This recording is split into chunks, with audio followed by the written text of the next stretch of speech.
Cerita dimulai dengan Qian, yang baru saja kembali dari kamar kecil, mendapati tempat itu kosong dan hanya menyisakan kehangatan hampa. Dia segera menyadari bahwa Luna, gadis lembut yang baru saja menggambarkan kondisi fisiknya, telah pergi.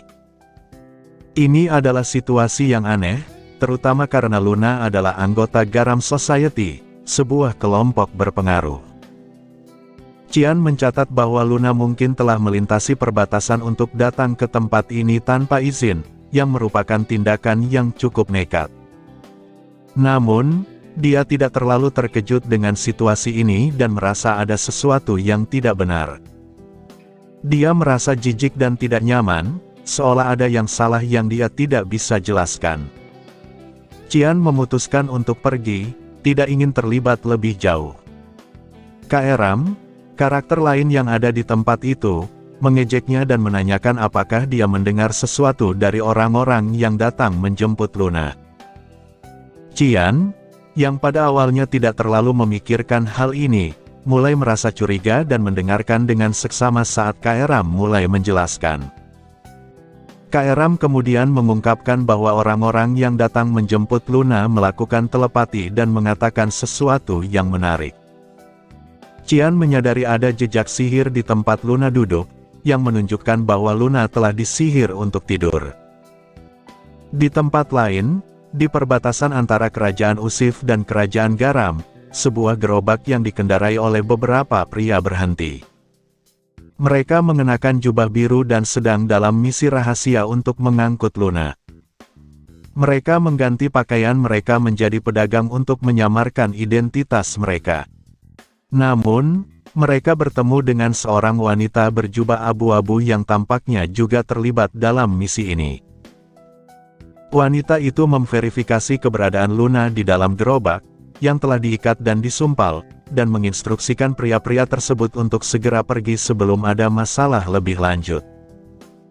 Namun, situasi berubah menjadi berbahaya ketika wanita itu tiba-tiba diserang dan dibunuh oleh seorang pria bertopeng hitam. Pertarungan brutal pun terjadi, di mana pria bertopeng tersebut membunuh semua pria yang mengawal gerobak dengan kejam. Dia melakukannya dengan cepat dan tanpa ampun, menggunakan pedangnya untuk memotong dan mengiris lawan-lawannya. Setelah pertarungan berakhir, bau busuk darah tercium di udara, menandai berakhirnya pembantaian yang terjadi di hutan belantara tersebut. Qian kemudian muncul, memandang pemandangan yang mengerikan dengan ekspresi yang semakin gelap, memahami bahwa situasi ini jauh lebih rumit dan berbahaya daripada yang dia bayangkan sebelumnya. Di sebuah hutan yang sepi, Qian mendekati kereta yang penuh dengan mayat para pria berjas biru. Tak satu pun dari mereka berhasil melarikan diri atau bersembunyi. Qian tidak menghabiskan waktu untuk memastikan kondisi mereka satu persatu, melainkan segera menuju ke kereta untuk menemukan Luna. Dalam kereta, Luna masih tertidur lelap. Qian melepaskan sumbat dari mulutnya dan melepaskan ikatan dari tangan dan kakinya, tetapi dia tetap tidak bergerak. Keadaan ini membuat Qian penasaran. Setelah beberapa saat, Qian mendekatkan tangannya ke wajah Luna. Dia tertidur begitu nyenyak, seolah-olah mencoba menebus semua tidur yang terlewat selama beberapa hari. Qian menghela napas dalam-dalam, melepas topengnya, dan menarik napas. Dia tahu tidak ada waktu untuk mengagumi wajah tidurnya. Qian dengan hati-hati membaringkan tubuh Luna dan membuka beberapa kancing kemejanya untuk memeriksa kondisinya. Dengan menggunakan mantra umum tingkat 6, mencari, Qian menyuntikkan mana ke tubuh Luna untuk memeriksa kondisinya. Dia merasakan aliran mana yang terhambat oleh sesuatu yang tidak menyenangkan. Ada rantai tak terlihat yang melilit pembuluh darah Luna, menghalangi aliran mana yang seharusnya mengalir dengan lancar. Qian segera membuka matanya dan mengidentifikasi masalah tersebut sebagai kurva hati. Kurva hati adalah alat yang menekan pertumbuhan manusia dengan menyuntikkan segumpal sihir yang sama besarnya dengan jantung target. Alat ini dipasang oleh Garam Society untuk mengontrol potensi magis Luna. Namun, Alat ini juga menekan pertumbuhan mana Luna, menyebabkan gangguan besar dalam aliran mananya. Qian memutuskan untuk membantu Luna. Dengan hati-hati, dia mencelupkan tangannya ke dalam dada Luna, seolah-olah menembus air, dan mulai mencabut sulur-sulur hitam yang melilit jantungnya. Proses ini lebih sulit dari yang dia bayangkan, tetapi Qian berhasil mengeluarkan dan membakar puing-puing yang terlepas. Setelah memastikan jantung Luna bebas dari penghambat, aliran mana kembali normal. Kaeram, yang telah menyaksikan semuanya, mengejek Qian. Namun, Qian hanya menjawab dengan tenang bahwa dia hanya membuka jalan bagi Luna, tidak lebih. Dengan tidak adanya kurva hati, umur dan potensi Luna diperpanjang secara signifikan. Luna kini memiliki kesempatan untuk mengeksplorasi potensinya yang sesungguhnya, bebas dari pengaruh kurva hati. Luna terbangun dari tidurnya dengan napas kasar, merasakan jantungnya yang kini bebas dari rasa tidak nyaman. Dia merasa sangat tenang, berbeda dengan sebelumnya. Luna melihat sekeliling dan menyadari bahwa dia berada di dalam gerbong yang penuh dengan barang bawaan. Dia keluar dari gerbong dan mendapati dirinya dikelilingi oleh anggota guild yang segera memeriksa kesehatannya. Luna bingung tetapi menjawab bahwa dia baik-baik saja.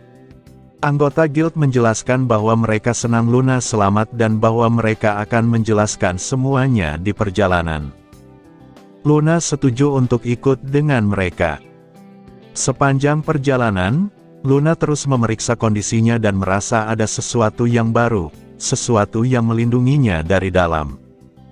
Luna bertanya apakah kakeknya marah. Anggota guild menjawab dengan penuh keyakinan bahwa jika Luna menjelaskan alasan kepergiannya dengan baik, semuanya akan baik-baik saja. Luna merasa tenang, mengetahui bahwa dia sekarang bebas dari kurva hati. Di tempat lain, Qian merapikan adegan dengan menggunakan sihir ilusi, memastikan tidak ada yang akan tahu dia ada di sana. Namun, sesampainya di kamarnya, dia langsung diinterogasi oleh Silika, pemimpin guild. Silika mencurigai keterlibatan Qian dalam penculikan Luna. Qian dengan tegas membantah tuduhan itu dan mengatakan bahwa dia bisa menjamin tidak terlibat. Silika terus mengamati Qian dengan tatapan curiga. Dia menjelaskan bahwa seorang instruktur sihir bernama Nella Aronis dari Akademi hilang, dan Luna mungkin telah menghubungi sekutunya sebelum diculik. Qian tetap tenang dan menjawab dengan yakin bahwa dia tidak terlibat. Silika akhirnya memberikan Qian sebuah amplop hitam sebagai tugas tunggal, yang membuat Qian hanya bisa tertawa kecewa. Matahari sore menyinari kamar kerajaan dengan hangat. Pelayan yang bosan menguap, naga yang kenyang bersantai setelah makan siang, dan ksatria berlatih dengan penuh konsentrasi tanpa gangguan. Namun, di mana pemilik ruangan ini berada? Sangat sulit. Bagaimana kamu bisa menghabiskan 6 jam berolahraga setiap hari tanpa henti? Apakah semua ksatria seperti ini? Tanya Emily. Oh, tuanku bersikeras bahwa jika kamu punya waktu luang, kamu harus mengabdikan diri untuk berolahraga. Saya mencoba mempertahankannya, jawab Brian. Emily melambaikan tangannya seolah berkata, jangan bercanda. Kamu lebih baik dalam bercanda daripada menjadi ksatria. Apakah kamu benar-benar mempercayai nasihat itu? Brian terkejut mendengar tanggapan Emily. Oh, aku harus mendengarnya. Bagaimana kehidupan akademi tuanmu? Maka dimulailah percakapan tentang Qian yang telah ditinggalkan. Dia hampir tidak pernah masuk kelas, menghabiskan hari-harinya dengan berolahraga seperti saya, keluar untuk minum di malam hari, dan kembali saat fajar. Kadang-kadang dia pergi selama 1 hari hingga seminggu, kata Brian. Emily terkekeh. Beberapa hal tidak pernah berubah. Bahkan ketika dia ditempatkan di depan, dia melakukan hal yang sama. Kebiasaannya keluar untuk minum tetap ada. Dia menjatuhkan diri ke sofa, menghela napas dalam-dalam. Saya akhirnya sampai di akademi yang telah lama ditunggu-tunggu, dan yang saya temukan hanyalah kebosanan. Sungguh, kemana tuanku pergi setelah membawaku ke sini? Dan meninggalkan anak setengah dewasa yang aneh itu. Emily memandang Nana yang tertidur lelap di kamar. Meski sudah dewasa, Nana tetaplah tukang tidur. Haha, kamu tidak sendiri. Bagaimanapun, tuanku selalu memiliki Kak Eram di sisinya, kata Brian mencoba memberikan kenyamanan. Kak Eram, siapa itu? Tanya Emily. Brian terdiam sejenak. Kamu tidak kenal Kak Eram? Emily mengerutkan kening. Ini pertama kalinya saya mendengar nama itu. Siapa orang yang kamu kenal tapi aku tidak? Brian merasa malu. Meski sudah lama menghabiskan waktu bersama Cian, dia tidak menyadari keberadaan Kak Eram. Siapa Kak Eram? Dilihat dari suasananya, apakah dia seorang wanita? Siapa orang yang kamu kenal tapi aku tidak tahu? Tanya Emily dengan penuh penasaran sambil mencengkeram kerah baju Brian dan mengguncangnya dengan kuat. Yah, dia selalu berada di sisi majikanku, meski dia jarang muncul. Brian kesulitan menjelaskan. Di kota netral kerajaan Usif, Lambert, yang terletak di barat daya, suasananya jauh berbeda. Jika Luen adalah kota netral yang didirikan untuk kemajuan akademi antar negara, Lambert adalah kota yang kotor dan penuh dengan kejahatan di mana uang dan tinju mengalahkan hukum dan ketertiban. Kak Eram, yang biasa tertawa dan bercanda di tengah kekacauan di garis depan, menunjukkan rasa tidak senang yang luar biasa di kota ini. Di mana-mana, terjadi pelecehan dan kekerasan yang merajalela. Bau busuk dan darah merembes ke tanah, dan orang-orang yang berkeliaran di jalanan tampak kasar dan mengintimidasi. Namun, Cian berada di sini untuk menjalankan misi solo yang diberikan oleh pemimpin sebagai hadiah untuk kembalinya. Misi ini merupakan bentuk perhatian pemimpin terhadap muridnya. Meski Kak Eram merasa tidak senang dengan keputusan pemimpin, Cian tetap melangkah maju. Tiba-tiba, seorang preman dari gang mendorong bahunya. Cian menghentikan langkah dan menatapnya. Ya ampun, kamu harus berhati-hati kemana kamu pergi, daripada menabrak orang seperti ini. Kata preman itu dengan nada mengejek. Dia jelas mengintip dari pinggir lapangan. Preman itu mencoba mengintimidasi, tapi Cian tidak bergeming. Dia dengan cepat meraih jarinya dan memutarnya. Tanpa memberinya kesempatan untuk berteriak, Cian menendang tulang keringnya hingga dia jatuh dengan suara keras. Cian menjatuhkan perutnya yang besar dengan satu kaki, memberinya peringatan untuk tidak mengulangi kesalahan yang sama. Ketika preman itu mengerang, Cian memasukkan jari yang patah ke dalam mulutnya dan menginjaknya dengan kakinya agar tidak terlepas. Preman itu hanya bisa mengerang kesakitan. Hei, pria besar, namanya kepala lo. Ini tidak dimaksudkan untuk dibawa-bawa seperti aksesori, kata Cian. 4 preman lainnya berkumpul, tapi mereka tidak mendekat dengan mudah. Cian memberi peringatan, sebarkan berita ini ke sebanyak mungkin orang di sekitar Anda. Jika ada yang menemukan anak laki-laki berkeliaran sendirian di Lambert Street, jangan pernah menyentuhnya.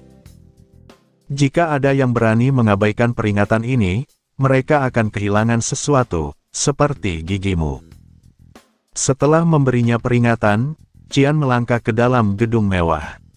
Meskipun bagian luar kota ini kotor, interior gedung ini sangat bersih. Petugas wanita berambut coklat menatapnya dengan jijik. Namun, ekspresinya berubah ketika Cian meletakkan sekantong penuh koin emas di atas meja. Kamar terbaik yang kamu punya, katanya. Petugas itu dengan cepat mengubah sikapnya dan mengantarkan Cian ke ruang VIP di lantai paling atas. Di dalam gedung ini, semua mata tertuju padanya, namun Cian tetap melangkah dengan tenang, siap untuk menghadapi misi yang telah diberikan oleh pemimpin.